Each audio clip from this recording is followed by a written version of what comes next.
All right, today we're going to dive into a really profound novel, The Dark Cypress. This is a powerful story. It's about an artist's journey from this cold, kind of mechanical existence all the way back to a vibrant physical connection with the world. Okay, let's really get into this quote, because this line right here is the absolute key to our main character, the painter, Martin Doyle. He's suffering from what the novel calls the grayness. And we're not talking about the weather. This is a sickness of the spirit. It's this feeling that modern life has just replaced the old instinctive pulse of being with this constant droning hum of, well, opinions. So, to kick things off, we've really got to understand Martin's diagnosis. He's an artist who's completely, utterly disconnected, not just from his art, but from his own self.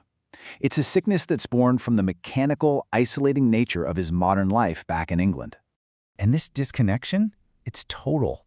His paintings, they're technically fine, sure, but they're dead inside.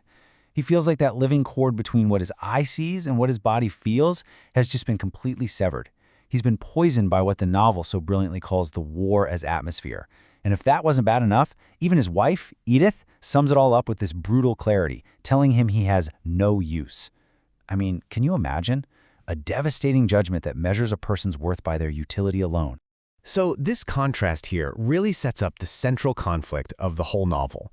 On one side, you have the mechanical, gray, opinion-driven world of England, and on the other, the dark, instinctive, blood-driven life of ancient Italy that he's so desperately searching for. And it's super important to note, dark here doesn't mean evil or bad. It means deep, mysterious, and fundamentally connected to the earth. So what does he do? He flees. He goes to Italy, but this is no vacation. He's trying to cross a threshold. He's basically trying to restart his own internal engine and step into a completely new way of being. His healing doesn't start with some big, dramatic epiphany. It begins with something much simpler, much more real, the physical reality of this place. A humble stone farmhouse becomes his sanctuary, and right away, the focus shifts from the head to the senses. First up, the reawakening begins with taste. This rough local wine, which is described as being vibrantly alive, triggers this almost ferocious bodily hunger that he hasn't felt for months. It's a primal need that's been lying dormant for years.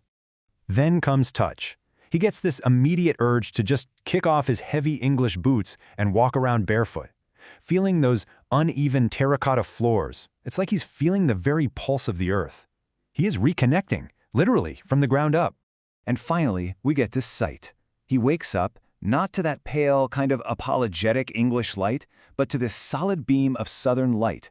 And for just a second, before his brain can start analyzing everything, he feels pure, physical joy. Just the simple joy of being a body, in a bed, in a room full of light. Okay, so this sensory awakening starts to expand. It moves beyond just the house. The entire landscape around him begins to teach him this forgotten language of what it means to truly be.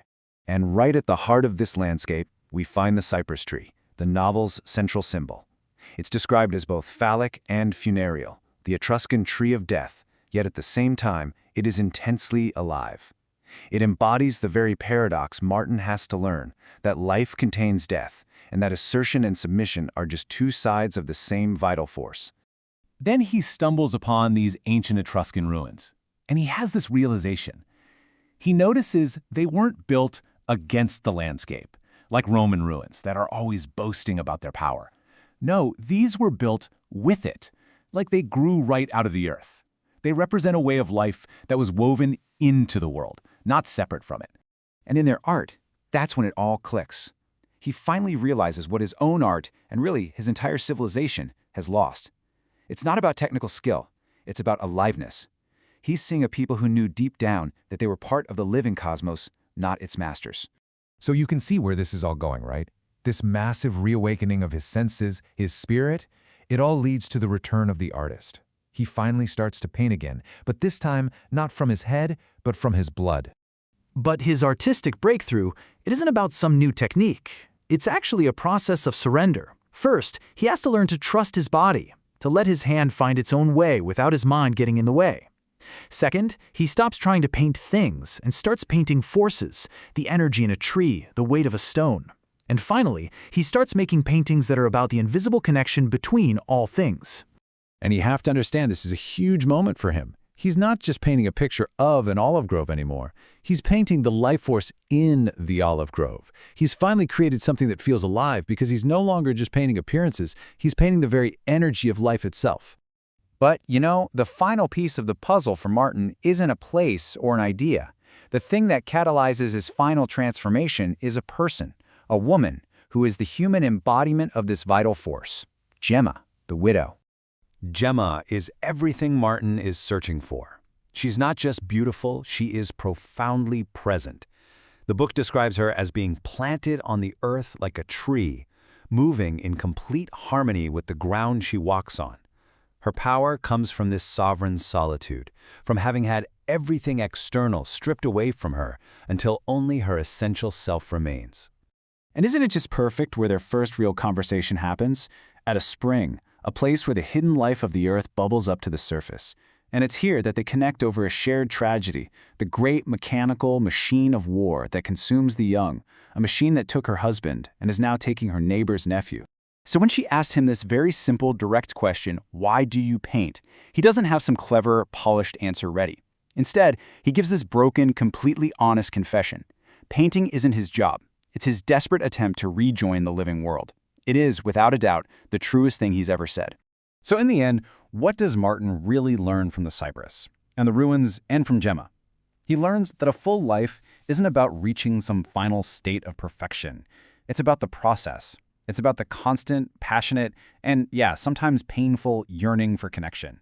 Because the reaching, that was the thing, not the arriving. And that's what the novel really leaves us with, right? It's a question for all of us. In a world that so often seems to prize the mechanical over the vital, the opinion over the raw feeling, where and how do we find our own connection to that deep, dark, instinctive life? It's definitely a question worth thinking about. Thanks for listening.